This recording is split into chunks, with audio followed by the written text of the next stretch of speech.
So good morning guys. और 18 जून के current affairs के रिवीजन वाले वीडियो में सबसे पहले हम पुराने महीने के करंट अफेयर्स का रिवीजन करेंगे। तो पहला प्रश्न आपसे पूछा जा रहा है, विश्व मौसम विज्ञान दिवस वर्ल्ड मेट्रोलॉजिकल डे हमने कब मनाया? ये हमने 23 मार्च को मनाया है। इसकी थीम क्या रही थी इस बार की? इस बार की थीम रही थी वाटर एंड क्लाइमेट चेंज। एक तो ये 23 मार्च को हो गया, और 22 मार्च को हमने क्या मनाया था? विश्व जल दिवस मनाया था। फिर WHO के साथ मिलकर के कोविड-19 के बारे में लोगों को जागरूक करेंगी कौन? तो ये समझौता हुआ था प्रियंका चोपड़ा के साथ में। WHO जेनेवा स्विट्जरलैंड में हेडक्वार्टर है। तेद्रोस अधानोम इसके अध्यक्ष हैं, और इसकी स्थापना हुई थी 7 अप्रैल 1948 को। फिर कोविड-19 के चलते कर्फ्यू लगाने वाला देश का पहला राज्य बना कौन सा? तो ये बना था पंजाब। पंजाब के मुख्यमंत्री अमरिंदर सिंह, गवर्नर हैं VP सिंह बदनौर। और अगर संपूर्ण लॉकडाउन की बात करते तो फिर आंसर राजस्थान हो जाता। फिर एबेल पुरस्कार के लिए चुना गया था किसको? एक तो ग्रेगरी मार्गुलिस को, ये रूसी अमेरिकी हैं, और हिलेल फर्स्टेनबर्ग को, ये इजराइल से हैं। ये जो एबेल पुरस्कार होता है इसे गणित का नोबेल पुरस्कार भी कहा जाता है। फिर भारत की पहली हाइपरलूप पोड प्रतियोगिता का आयोजन किया जाना है कहाँ पे? IIT मद्रास में। अच्छा, हाइपरलूप पोड प्रतियोगिता से कुछ याद आया होगा। एक तो मुंबई और पुणे के बीच में, और विजयवाड़ा और अमरावती शहरों के बीच में हाइपरलूप पोड ट्रांसपोर्टेशन की एक परियोजना शुरू की गई है। फिर मध्य प्रदेश के मुख्यमंत्री के रूप में फिर से शपथ ली थी, अभी आप जानते ही हो, शिवराज सिंह चौहान ने, और चौथी बार ये यहाँ के CM बने। और इनसे पहले जो कमलनाथ जी थे वो कितने महीने तक के लिए CM रहे थे? 15 महीनों तक के लिए। फिर किस क्रिकेट बोर्ड ने अपने सभी प्रोफेशनल क्रिकेटर्स को 28 मई तक के लिए निलंबित कर दिया था? तो आंसर होगा इंग्लैंड। फिर भारत सरकार ने कितने सालों में हर राज्य की राजधानी में एक फॉरेंसिक प्रयोगशाला, एक फॉरेंसिक लैब स्थापित करने की बात कही थी? 2 सालों में। 2 सालों में आपको करना है ये काम। फिर कोविड-19 के कारण आय हानि से बचने के लिए मजदूरों के बैंक खातों में सीधे नगद भुगतान के लिए एक पैनल का गठन किया था? तो आंसर होगा उत्तर प्रदेश सरकार ने। फिर किस संस्थान के वैज्ञानिकों ने भारत में रसायन मुक्त हैंड सैनिटाइजर विकसित किया? तो ये किया था council of scientific and industrial research ने, CSIR ने। बढ़ते हैं आगे। फिर विश्व टीबी दिवस कब मनाया गया? तो आंसर होगा 24 मार्च को मनाते हैं, और इसकी थीम रही थी इट्स टाइम। फिर कौन सा राज्य अपनी पुलिस को टेसर गन सौंपने वाला देश का पहला राज्य बना? तो आंसर होगा गुजरात। ये जो टेसर गन है, ये इसमें से गोली यानी कि बुलेट नहीं निकलती है, ऐसे तार निकलते हैं, इससे इलेक्ट्रिक शॉक लगता है। फिर आर्थिक स्वतंत्रता सूचकांक 2020 में भारत रहा था 120वें स्थान पे, और इसमें टॉप पे था सिंगापुर। फिर लीगेसी ऑफ लर्निंग नाम की बुक को रिलीज किया था, इसके लेखक कौन है? सविता छाबड़ा है। ये जो सविता छाबड़ा है ना, ये hygienic research institute private limited की चेयरपर्सन है। फिर किस भारतीय शहर ने कोरोना वायरस प्रकोप से बचने के लिए सैनिटाइजेशन के लिए रसायनों यानी कि केमिकल्स के छिड़काव के लिए ड्रोन तैनात किया? तो आंसर होगा इंदौर। और इस तरह से मतलब इसका पूरा मतलब ये हो गया कि ड्रोन की सहायता से इसने अपने शहर को सैनिटाइज किया, और ऐसा करने वाला मतलब ड्रोन की हेल्प से शहर को सैनिटाइज करने वाला ये पहला शहर बना था। फिर भारत में BS6 ईंधन की आपूर्ति करने वाली पहली कंपनी कौन सी बनी? तो आंसर होगा इंडियन ऑयल कॉर्पोरेशन, जिसके अध्यक्ष हैं संजीव सिंह। फिर SDMC ने कोविड-19 महामारी से संबंधित जानकारी के लिए एक वेबसाइट लॉन्च की थी। किसने? सार्क ने। यहाँ पे SDMC का मतलब क्या होता है? SAARC disaster management centre. SAARC का हेडक्वार्टर नेपाल के काठमांडू में है। फिर भारत के नेतृत्व वाले CDRI यानी कि coalition for disaster resilient infrastructure यानी कि आपदा प्रबंधन पर अंतरराष्ट्रीय गठबंधन का पहला संयुक्त अध्यक्ष किसे बनाया गया? ब्रिटेन को। फिर रिलायंस ने भारत का पहला कोविड-19 समर्पित अस्पताल कहाँ पे खोला था? तो ये खोला था इसने मुंबई में। बढ़ते आगे।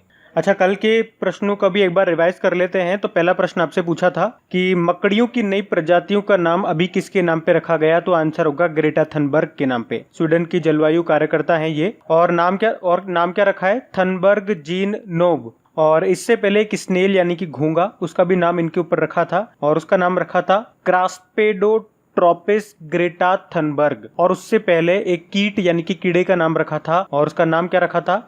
नेलोपटूड्स ग्रेटी। फिर सिडबी के नए निदेशक के रूप में, डायरेक्टर के रूप में किसे नियुक्त किया गया? तो आंसर होगा देवेंद्र कुमार सिंह को। सिडबी मतलब small industries development bank of India. स्थापना 1990 में हुई थी, और लखनऊ UP में हेडक्वार्टर है इसका। इसके CMD है मोहम्मद मुस्तफा। फिर क्वालिटी NZ कुलिनरी कप 2020 जीता अंगद सिंह राणा ने, शेफ हैं ये। और फिर है ऑपरेशन डेजर्ट चेज। चेज मतलब होता है पीछा करना, डेजर्ट मतलब रेगिस्तान में पीछा करना। तो किसके द्वारा शुरू किया गया? तो राजस्थान सरकार के द्वारा। मतलब इसमें जो पाकिस्तान, चाइना वगैरह के जो गुप्तचर हैं उनको वहां की पुलिस के द्वारा पकड़ा जाएगा। अभी 2 गुप्तचर पकड़े भी गए थे राजस्थान से। फिर एमएसएमई सेक्टर के लिए सुरक्षा सैलरी अकाउंट सर्विस शुरू की एयरटेल पेमेंट बैंक ने। एयरटेल पेमेंट बैंक, इसकी स्थापना 2017 में हुई थी। सबसे पहला पेमेंट बैंक यही था। इसके एमडी सीईओ हैं अनुव्रत विश्वास। इसके अलावा याद रखना एनईएफटी यानी कि नेशनल इलेक्ट्रॉनिक फंड ट्रांसफर की सुविधा देने वाला पहला पेमेंट बैंक भी यही है आपका, एयरटेल पेमेंट बैंक। फिर किसने जर्मी बैन डिवाइस को लॉन्च किया है? तो आंसर होगा जी किशन रेड्डी, हमारे केंद्रीय राज्य मंत्री हैं ये। और ये डिवाइस करेगी क्या? ये सरफेस यानी कि किसी ऑब्जेक्ट की सतह या एयर में कोई रोगाणु होंगे यानी कि कोई माइक्रोब्स होंगे तो उनको मारने में ये कैपेबल है ये डिवाइस। और इसी की तरह एक डिवाइस डीआरडीओ ने भी बनाई थी, उस डिवाइस का नाम था जर्मी क्लीन। वो सुरक्षा बलों की वर्दी को जो ड्रेस होती है उसको सैनिटाइज करने के लिए थी। फिर है global partnership on artificial intelligence में शामिल हो गया कौन सा देश? तो आंसर होगा भारत। फिर है किसने ई ऑफिस एप्लीकेशन को लॉन्च किया? तो आंसर होगा एम अजीत कुमार ने। कौन है ये सीबीआईसी यानी कि central board of indirect taxes and customs के अध्यक्ष हैं, इन्होंने लॉन्च किया है। फिर अमेरिकी सैन्य अकादमी से स्नातक की उपाधि पाने वाली पहली सिख महिला कौन बन गई? तो आंसर होगा अनमोल नारंग। फिर अंतर्राष्ट्रीय परिवार प्रेक्षण दिवस, international day of family remittance, ये हमने कब मनाया? 16 जून को मनाया। और इसकी थीम क्या थी? Building resilience in times of crisis. और एक इंटरनेशनल डे ऑफ फैमिलीज भी हम मनाते हैं 15 मई को, अंतर्राष्ट्रीय परिवार दिवस। फिर पहला देशव्यापी गैस ट्रेडिंग प्लेटफॉर्म जिसका नाम है IGX, ये लॉन्च किया किसने? भारत ने। IGX मतलब इंडियन गैस एक्सचेंज। फिर है अभी नदी में डूबा हुआ 500 साल पुराना एक प्राचीन मंदिर मिला है किस राज्य में? उड़ीसा में। किस नदी में? महानदी में। बढ़ते हैं आगे।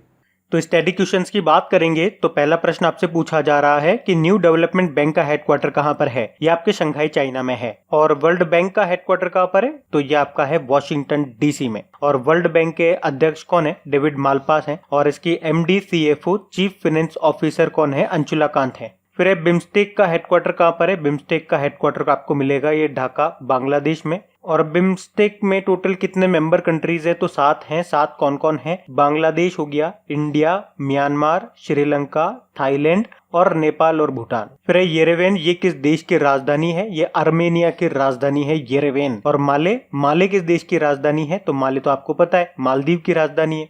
और मालदीव की संसद को क्या कहते हैं? पीपल्स मजलिस कहते हैं। इसके प्रेसिडेंट हैं इब्राहिम मोहम्मद सोलिह। रुफिया यहाँ की कैपिटल है। फिर है अंकटाड यानी कि United nation conference on trade and development का हेडक्वार्टर कहां पर है? ये आपका जेनेवा स्विट्जरलैंड में है। और जेनेवा स्विट्जरलैंड में काफी सारे ऑर्गेनाइजेशंस का हेडक्वार्टर है, जैसे कि सबसे इंपॉर्टेंट आपने कई बार सुना है वर्ल्ड हेल्थ ऑर्गेनाइजेशन का यहीं पर है, वर्ल्ड इकोनॉमिक फोरम का आपका यहीं पर है, इंटरनेशनल लेबर ऑर्गेनाइजेशन हो गया, international committee of red cross हो गया, वर्ल्ड ट्रेड ऑर्गेनाइजेशन हो गया, वर्ल्ड मेट्रोलॉजिकल ऑर्गेनाइजेशन हो गया, या फिर वर्ल्ड इंटेलेक्चुअल प्रॉपर्टी ऑर्गेनाइजेशन। इन सब का हेडक्वार्टर इसी जगह पर है। फिर है मानस नेशनल पार्क, ये आपका किस राज्य में है? तो ये आपका असम में आता है। असम में आपका काजीरंगा नेशनल पार्क भी है जो कि एक सिंग वाले गेंडे के लिए फेमस है। फिर है एशियाटिक लायन, ये किस नेशनल पार्क में पाए जाते हैं? ये आपके गिर नेशनल पार्क में पाए जाते हैं मुख्य रूप से, और ये आपका गुजरात में है। फिर है हेमिस नेशनल पार्क, ये आपका कहां पर है? ये इंपॉर्टेंट, क्योंकि देखो अब जब जम्मू कश्मीर और लद्दाख की दोनों अलग अलग यूटी बन गए हैं, यूनियन टेरिटरी, केंद्र शासित प्रदेश, तो अब ये लद्दाख के अंदर आता है। पहले ये जम्मू कश्मीर में आता था, तो ये आप याद रखें स्पेशली। और ये जो हेमिस नेशनल पार्क है ये स्नो लेपर्ड, हिम तेंदुआ के लिए फेमस है। किस राज्य के मयूर गुड़ को जीआई टैग मिला था? तो केरल के इडुक्की जिले का है ये फेमस मयूर गुड़, जिसको मिला था जीआई टैग। बढ़ते हैं आगे। अच्छा, इंपॉर्टेंट डेज की बात करेंगे तो पहला प्रश्न है इंटरनेशनल लिटरेसी डे, अंतरराष्ट्रीय साक्षरता दिवस हमने मनाया 8 सितंबर को। फिर नेशनल हिंदी डे, राष्ट्रीय हिंदी दिवस, ये 14 सितंबर को मनाया। और एक वर्ल्ड हिंदी डे होता है, वो तो आप जानते ही होंगे, 10 जनवरी को मनाते हैं। फिर अंतरराष्ट्रीय लोकतंत्र दिवस, ये हम मनाते हैं 15 सितंबर को। और इसकी जो थीम रही थी लास्ट टाइम की, वो थी पार्टिसिपेशन यानी कि भागीदारी। 15 सितंबर को वैसे इंजीनियर्स डे भी मनाया जाता है। फिर वर्ल्ड ओजोन डे, ये हम कब मनाते हैं? ये हम 16 सितंबर को मनाते हैं, और इसकी थीम थी 32 ईयर्स एंड हीलिंग। फिर विश्व बांस दिवस, ये 18 सितंबर को मनाते हैं। और 18 सितंबर को ही विश्व जल निगरानी दिवस, वर्ल्ड वाटर मॉनिटरिंग डे भी मनाते हैं। और अभी आपको याद होगा बांस पे केंद्र सरकार ने जो आयात शुल्क है उसको बढ़ा करके 25% कर दिया था, पहले 10% था। ऐसा इसलिए किया ताकि जो लोग हैं वो जो हमारा घरेलू बांस है उसे खरीद सके, बाहर पे हम डिपेंडेंट कम हो, आत्मनिर्भर भारत, समझ गए होंगे। फिर अंतरराष्ट्रीय शांति दिवस हमने मनाया 21 सितंबर को, और थीम क्या रही थी इसकी, क्लाइमेट एक्शन फॉर पीस। फिर world tourism day, world tourism day हमने मनाया ये 27 सितंबर को, और इसकी क्या थीम थी, tourism and jobs a better future for all. फिर वर्ल्ड रेबीज डे 28 सितंबर को मनाया। अंतरराष्ट्रीय चैरिटी दिवस ये 5 सितंबर को मनाया। फिर विश्व समुद्री दिवस, वर्ल्ड मैरीटाइम डे, ये हमने कब मनाया था, ये हमने 25 सितंबर को मनाया था। तो गाइज ये था आज का हमारा करंट अफेयर्स का रिवीजन वाला वीडियो। अगर वीडियो अच्छा लगता हो, हेल्पफुल लगता हो, तो इस वीडियो को अपने दोस्तों के साथ में शेयर जरूर करना, मतलब एक बार उन्हें रिकमेंड जरूर करना इस चैनल को विजिट करने के लिए। आपके फ्रेंड होंगे तो आपकी बात को मना नहीं करेंगे। अब कुछ क्वेश्चन हम लोग आपसे पूछेंगे, आप लोग क्वेश्चन लगाइएगा और देखिएगा कितने क्वेश्चन आपसे बन पा रहे हैं, बाकी हम इनको कल सॉल्व करेंगे। ये रहे क्वेश्चन आपके सामने।